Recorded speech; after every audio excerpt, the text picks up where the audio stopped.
This podcast is for informational purposes only and should not be considered legal, medical, or mental health advice. The views and opinions expressed by the host of My Brain is a Wonderland are exactly that, views and opinions.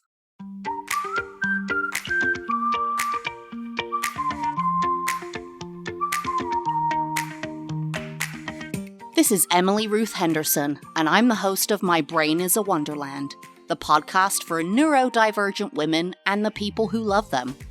In 2020, after a hellish pandemic, I was diagnosed with ADHD and autism. Surprise! Now, I am passionate about reaching other women just like me who've been pushed aside, ignored, and misdiagnosed for far too long. Each week, I discuss my experience navigating my 30s with these two life-changing diagnoses. There'll be highs, there'll be lows, and everything in between when you join me for Season 3 of My Brain is a Wonderland.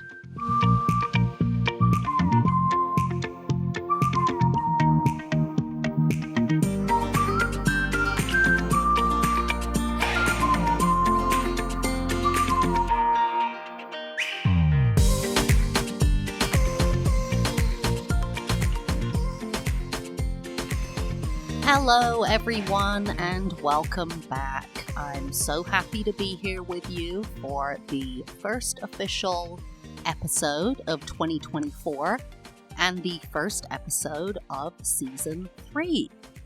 If you're listening, hopefully you can tell that I did get a new microphone for Christmas. It wasn't a Christmas present from anyone I had telegraphed it to. I ended up buying it for myself, and I'm actually really happy with the result of the sound. So hopefully you're enjoying that, and hopefully you're enjoying the new, more profesh intro that I put together, the new music. And if not, I don't want to hear it. Thank you very much. All right, so as you all know, I did not get to finish the last episode of my 4-episode series called Unmasking ADHD, and that is because I got COVID, and it really went downhill, to be honest. The COVID was fine, but then after I got a throat infection, it was just no good. I was blowing my nose for like 2 weeks after. It was so bad. It was just, I'm lethargic still. I haven't been able to work out. I'm not feeling great, to be honest, but I'm happy to be back here with you. So if you haven't listened to the first 3 episodes of this series, I do recommend you go back and listen to them because I do discuss social issues, hypersensitivities, and comorbidities. And today we're going to discuss impulsivity, an issue very near and dear to my heart. So let's get down to it. And as always, I'm pulling all of these symptoms and information from attitudemag.com. They are an online magazine that focuses on ADD and ADHD in men and women, but they have a section particularly focused on women, and that's where I'm pulling these particular symptoms from. So, we have symptoms of impulsivity further influence how ADHD presents in women. Impulsivity is associated with gender atypical behaviors, including behaviors perceived as controlling, demanding, easily irritated, etc. So for anyone listening to this, you guys all know that I generally believe that gender is a social construct. It doesn't mean it doesn't affect us. In fact, it affects us really negatively and positively and in a lot of different ways because we have constructed this kind of this or the other. And then with non-binary and trans people, that's really upending a lot of what society has built itself on, which is why there's all these idiots who are getting angry about that kind of stuff. But I grew up with a single mom.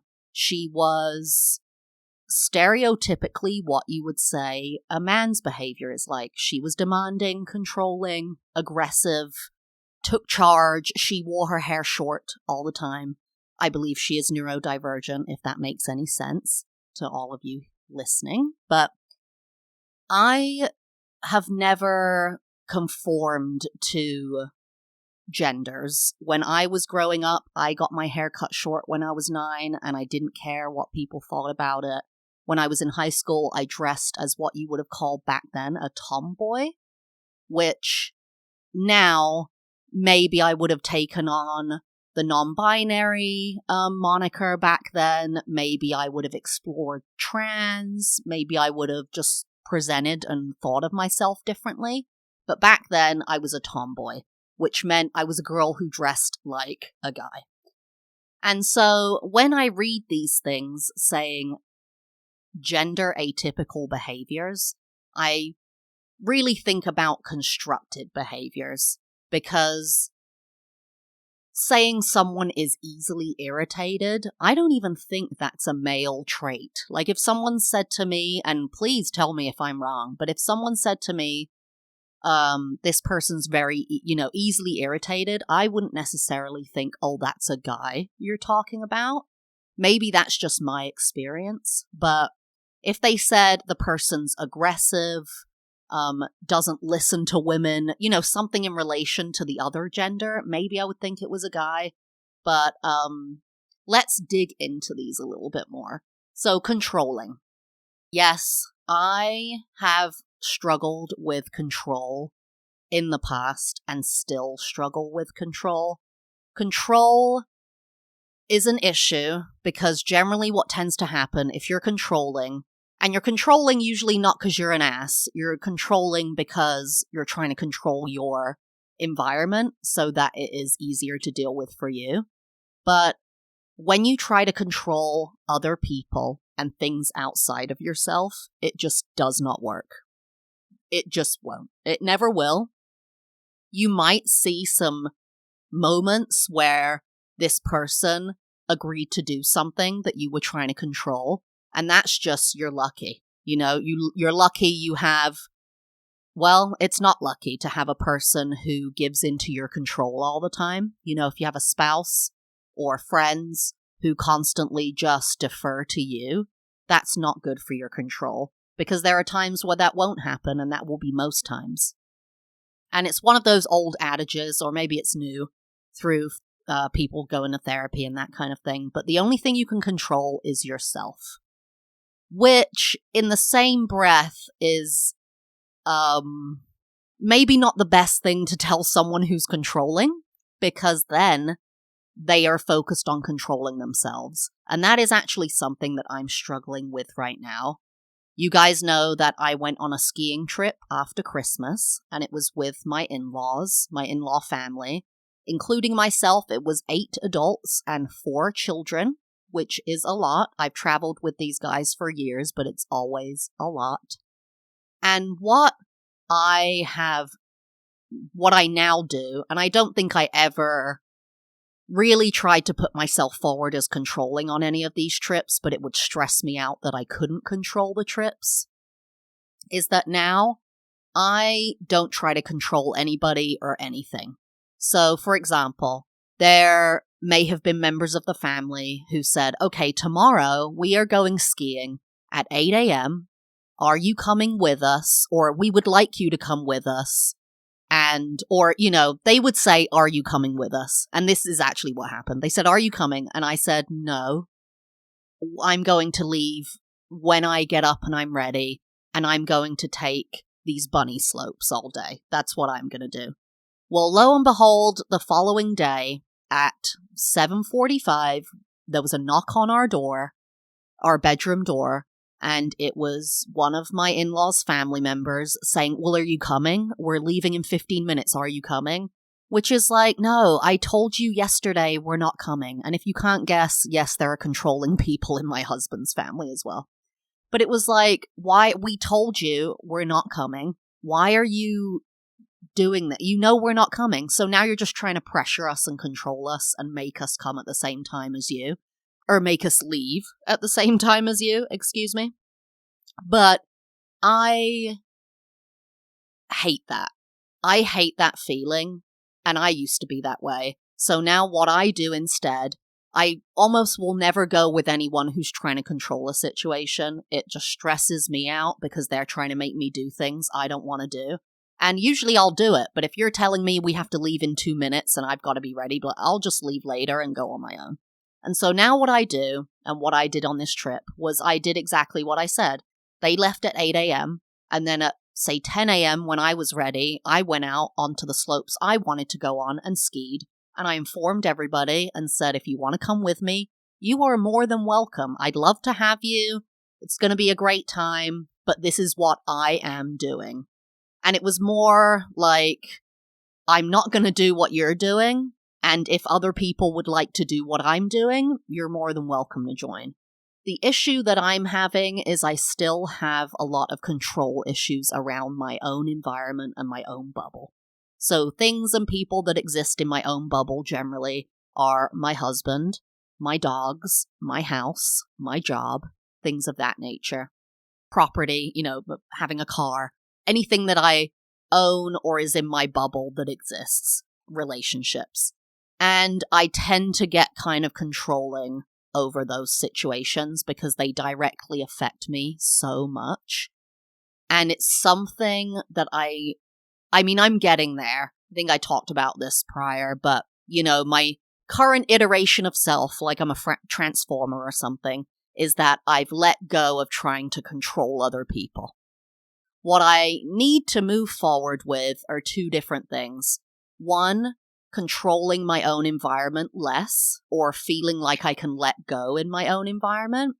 And also being able to be with people who are controlling and give up control to them, which I really struggle with. I can't be told, we're doing this, we're doing that, this is what you're doing, and there's no deviation, and you just have to toe the line.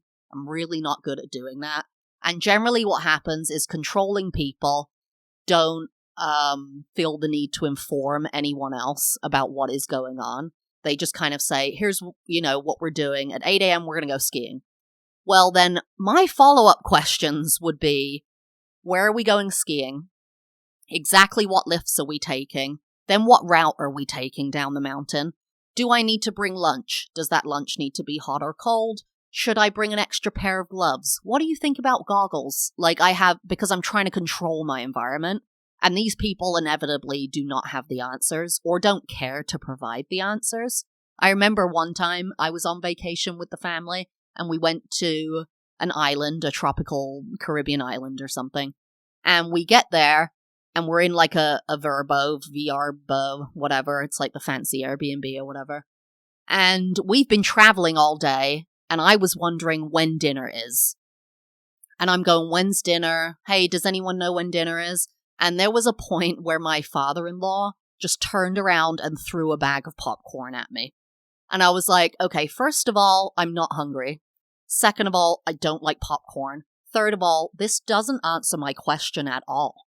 And it frustrated me because for me, I was trying to find out information, but I was also probably trying to control my own experience in that I needed to know when was dinner, how much time do I have, should I get changed, do I have time to unpack, da-da-da-da. And so I'm not so great at going with the flow unless I completely remove my own autonomy, authority, and personality. Like if I just say, okay, I'm going to do this and I don't care what happens because whatever, then I can kind of go along with it. I have zero expectations. I'm almost not even there mentally. But if I have any skin in the game, I want to see something in town. I had a plan to go to this restaurant or I wanted to eat this thing or whatever, and I don't get to do that. Ooh, it's not good. So controlling behaviors are something I've struggled with. Absolutely, for sure. The second one is demanding, which I think goes kind of hand in hand with controlling, because I feel like I get demanding of people because I'm trying to control. So, because I'm trying to control a situation, I demand that you do this thing. For example, someone who's trying to get me to go skiing at 8 a.m. might say, you have to have breakfast at 7:30 so we can all leave at 8 a.m. And then it becomes this cycle of anger and frustration between the person that you're being demanding of and yourself. or the person who's being demanding of you. That is actually something I've really learned to let go of. I remember when I was, let's see if I can remember, I'd been with my husband either less than a year or less than 2 years. At the time, we weren't married, right? We were just boyfriend and girlfriend. And I remember I was asking him to do something, or asking why hadn't he done something. And he just, like, in a very loving way, said, "Oh, why are you so hard on me?" Which I think, if you put it, in like a synonym calculator, it's, why are you so demanding of me? We just love each other. We're just existing together. Why are you trying to make me do these things? And it's so important to you that I do them.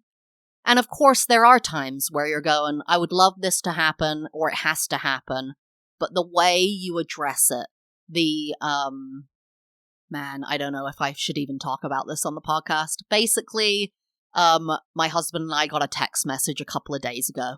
And instead, from somebody, I'm not even going to allude to who it was, but from somebody, obviously, that we know. And they, instead of saying, hey, would you like to do this? Or, hey, what have you thought? What do you think of this? They actually said, I want to do this. I can do it this time. Don't tell anyone about it. And so it wasn't even asking. It wasn't even saying, hey, are you cool with this? Do you want to do this? What are your ideas? If I'm including you in this, what are your thoughts? It was very much, I'm demanding this of you. I'm controlling this situation because I haven't asked for any input from you. And this is how it's going to be. And it was very difficult to respond because we didn't know how to. We're like, I was like, how do I formulate a response to this? And actually, it was more a question to my husband. So I let him deal with it, and he hasn't responded. And I don't even know if he's seen the text message yet. But that was just going through my head when I first got it. I was like, ooh, I feel so demanded of, and I don't like this. So don't like to be demanding, don't like to be controlling, don't like to be demanded of, don't like to be controlled, but guess what? I am both of those things and struggle with it, probably just like you. And then the final one is easily irritated, which I am easily irritated, and I want to preface that by saying that it's because I have a lot of issues that come up. For example, I could be, in a car, living life, it's totally great, and then someone starts talking over the music, or I start to smell gas or petrol. That is one of my classic sensory icks. I will just, if I smell gas at the gas station when we're pumping gas, I sometimes will vomit. I'm much better now. I usually prop the door open if I'm on the passenger side while my husband's getting gas. But I can really flip from it's all chill to don't touch me. Don't, get away from me. Or what are you doing? You're irritating. But, why did you do that? I mean, I literally can flip, just boom, flipped. Which freaks people out a lot. I remember being, and this was probably, 10, 12 years ago. I remember being in a car with my husband and his sister, my sister-in-law, with her dog. And we were going to take the dog to the park, or back from the park or something. And I was in the back seat with him, my husband and his sister were in the front, and he jumped on my jeans and kind of muddied my jeans a bit. And I generally I'm not I'm fussy in a way because of my sensory issues. So I exclaimed real loudly, oh, he got me dirty, or my pants are dirty, or something. I forget what I say. And I remember seeing my sister-in-law's eyes in the mirror while she's driving that was kind of like, dude, that was kind of out of left field, chill out. And I have this, if I feel funny, if I get cold, if I get hot, if I'm itchy, if my shoe is too tight, if someone looked at me the wrong way, if someone tried to come into my personal space. I mean, there's so many things that I think it was because I was it was unexpected that I was going to get dirty, which seems silly now that we went to the dog park, but I guess it was just like, oh, now I have to deal with this, and I just freaked out. And another thing that drives me crazy about this is astrology signs. So your horoscope. I don't know if anyone has seen the interview recently with Margot Robbie and Ryan Gosling from the Barbie movie. And Ryan Gosling says he doesn't like horoscopes. And he's half joking, half not. Right now, everything he says is a joke, to be honest, because he's just that way, and that's the movie. But he says he's a Scorpio, and he doesn't like it. And he says because whenever he says, oh, I'm a Scorpio, people are like, ooh, look out for that tail. He's going to sting you. And he laughs. But it's true, actually. People get so weird about this stuff. And I'm a Gemini, which means you're twins. You have a split personality, basically. You have kind of two faces. And whenever I tell people I'm a Gemini, they're like, ooh, I knew it, because you will flip from this to that, da-da-da-da-da. And I'm like, okay, first of all, there's no way every Gemini on the planet is neurodivergent and acts this way. So, chill out. But it drives me crazy when people point it out, partly because it's true. So it's so annoying. But I just hate that they're like, I knew it. I knew you were an asshole. Like, drives me crazy. So, yes, I am super easily irritated. You can probably tell right now I'm getting easily irritated about horoscopes and being a Gemini. But that's just being neurodivergent, I guess. Or having ADHD as a woman, as Attitude magazine would say. All right, let's go on to the second one. Man, I need to get a more comfortable chair to anything to sit in for this podcast. I'm currently on a beanbag. So, gotta work. Maybe I'll work on that for season 4. All right, the second one is impulsivity is associated with high-risk behaviors like speeding and extreme sports. And I actually absolutely agree with that. I think my autism plays a bit of a role in negating some of that stuff. I don't drive, really. I got my driver's license when I had to, and then what ended up happening, actually, is it was a whole ordeal, because for anyone listening, you know it's a whole ordeal. And then I got my driver's license 2 weeks before we moved states. And so if anyone knows anything about being neurodivergent, it's hard to do things you haven't done before and do. It's so, because in certain ways it's not. But with regards to driving, I learned in a town or a city, and then we moved from that city. So then it was almost like relearning to drive again, and I just never got back into it. And that being said, when I was driving in that city where I learned, I did slip into speeding quite frequently. And I'm not sure if it was my aspect of inattentive ADHD that kind of made it so I was like, oh, I'm speeding? Oh, surprise, I spaced out. Or this kind of high-risk behavior almost, where I didn't worry about speeding, where I kind of felt like, well, I can do 55 in a 40.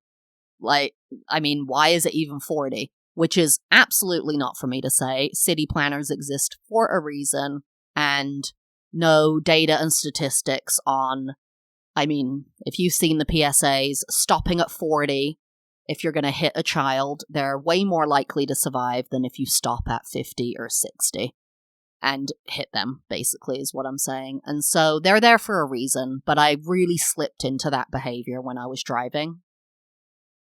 Otherwise, though, my autism keeps it pretty in check. I do not like extreme sports. I don't like to swim in the ocean.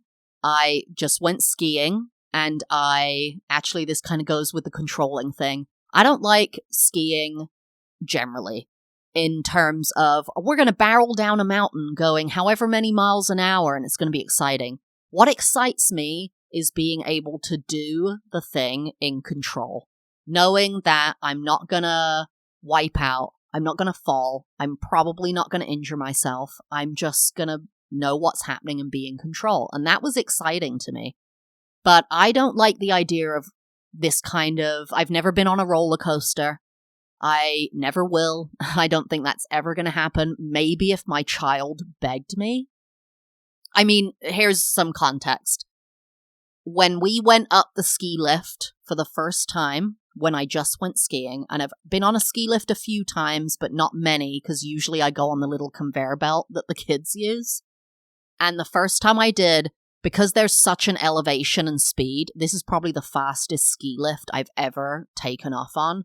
And I cried. Like, literally, I thought I was going to have a panic attack. My heart was racing so hard. I was panting. And then I shed a couple of tears because I was so panicked. It was like going on a roller coaster. And for my senses, it was horrible. It was 10 times, 100 times harder than it would have been for any neurotypical person. It was horrible. And I just have no desire to go, like, out of control fast, do things I've never done in this kind of, like, my husband and his sister talk about skydiving. No thank you. And I'm not going to have FOMO about it. This is things also that neurotypicals sometimes don't understand, is that, but wouldn't you regret never having, nope, I'm never going to regret going through an experience where I feel like I'm going to die. I think I'm going to die. There's a high likelihood I'm going to die. Don't look up the jumping out of plane, skydiving statistics. Trust me. And I just don't care to experience it. And it's absolutely horrifying to me. People, this is another one that just came into my head. People will say, if you could have any superpower, and people are like, flying. And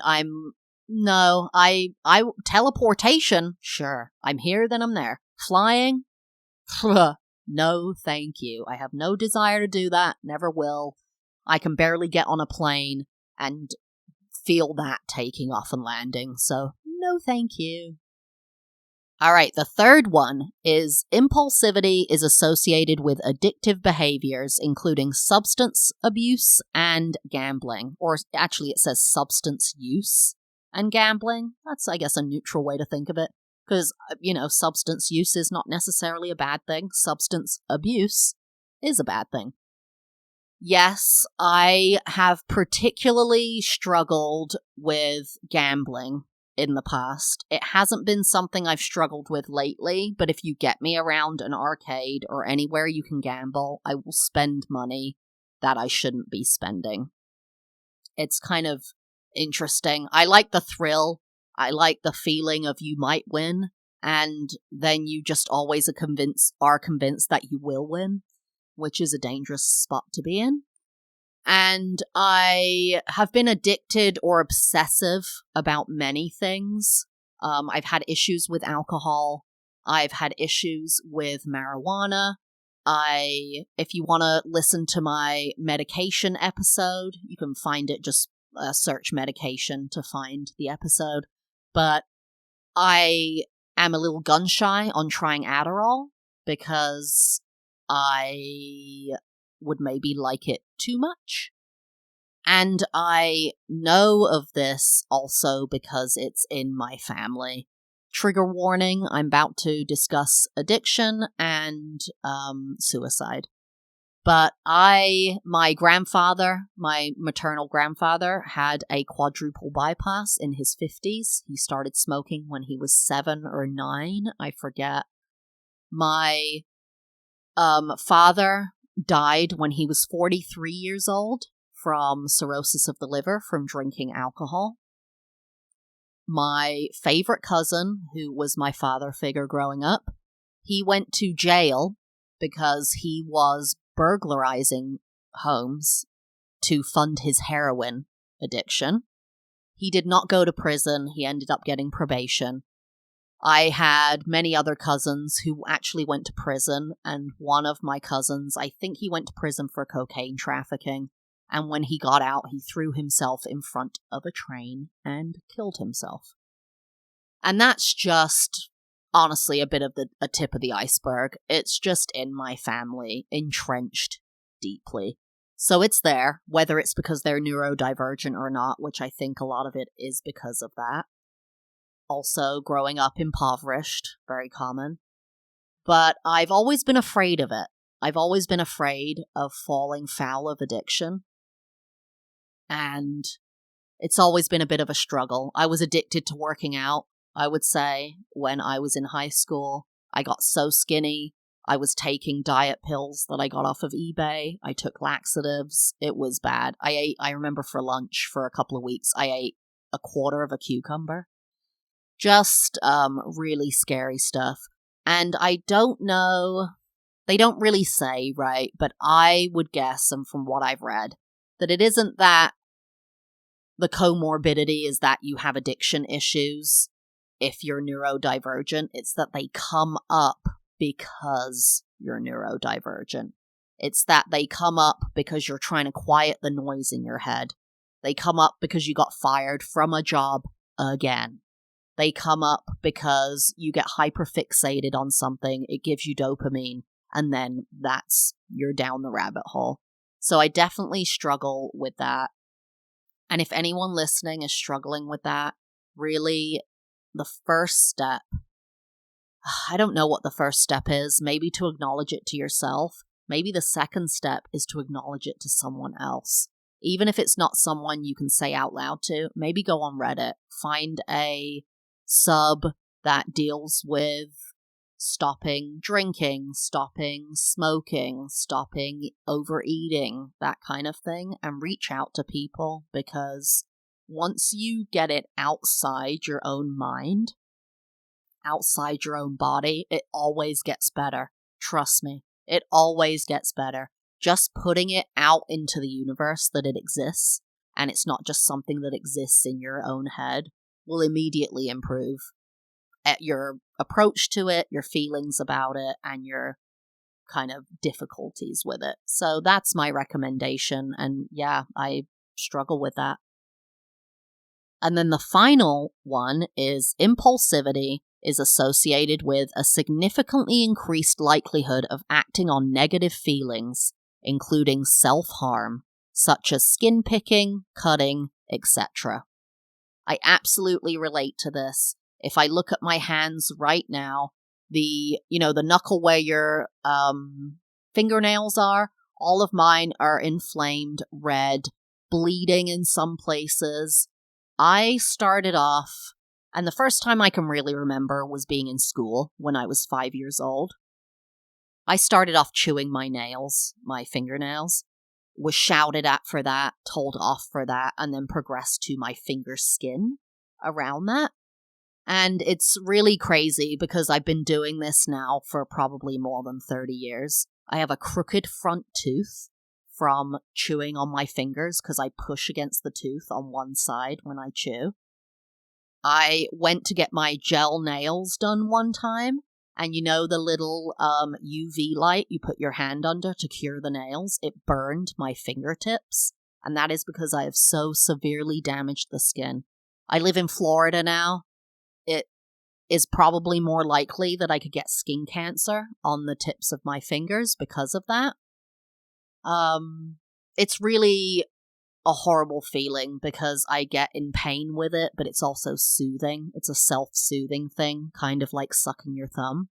One relief I have found for it is a fidget spinner. And this is something that actually I struggle with because what I've had to accept is that this is probably a stim that comforts me, and there is no cure. It's never going to go away. And I think for a long time, my husband, and maybe he still thinks that, but has thought, she just needs to break the habit, right? And if you're looking at a neurodivergent person, trust me, they've never had a freaking habit in their life. So this isn't a habit. It just is part of me. And I've really had to accept that it won't go away, that it's never going to go away. And that really upsets me and upset me when I realized that, and still continues to. And basically what I did with the fidget spinner is I went on Amazon and I got a value pack of 40 fidget spinners, all different kinds. The ones that actually spin, the ones where you flick things around, ones where you poke the peas out of their pods, so many different things. And I found ones that I responded to, that actually soothed me and I could use. But what I realized is that I would need to use these indefinitely. That instead of getting rid of the skin picking, what I've found, because it is a stim, is that the only thing I can do is refocus that energy into something else, such as a fidget spinner.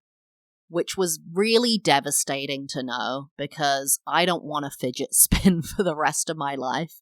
That being said, I said that to my therapist, I don't want to do this. And she's like, okay, so at work, you want to chew your fingers in a meeting until they bleed, eat the skin in front of other people, and you're cool with that. But you're not cool with using a fidget spinner. And I was like, yeah, I get what you're saying. I support it. With you, girl, 100%. But I thought, and I think maybe it's because how other people approached me about it, is that people were always trying to get me to stop. There was never a mitigation. There was never those button things kids have now, the poppers. I forget what they're called, but they're like these silicone, almost looks like an iPad with all these buttons in, and you just press them and pop them. That's for neurodivergent kids. And if I'd had that in school, I probably wouldn't have as many issues with biting my fingers, but I didn't. And so it is a good thing. I'm just still so sad about the fact that it's never going to go away. That what people wanted of me is not going to happen. And maybe I need to let go of that. Maybe I need to let go of the idea of this people-pleasing thing, that this is what people want from me. Because quite frankly, I mostly never want to stop skin picking. It soothes me. I enjoy it. There are reasons I want to stop, but I don't think I'm ever going to be able to stop. I'm just going to be able to refocus the energy. And I just want you to know, if that's something that you're struggling with, that you're upset about, I'm right there with you. And if you're thinking maybe skin picking or something you do that's a stim you can stop, maybe we just need to give in to the fact that we won't and we can't, and that's okay. That's okay. We just need a little bit of self-acceptance, right? And maybe that's where that is, like I just said, that people have been telling me that I need to stop, that this is something about me that is wrong, that who I am is wrong, but I'm not wrong, and neither are you. And we're not different either. We're just who we are, and we have needs that some people don't need. So that's my recommendation there. Look for a fidget spinner and try to accept maybe that this is who you're always going to be, and that's okay. All right, guys, that is the wrap up of the 4th episode of my 4-episode series of Unmasking ADHD.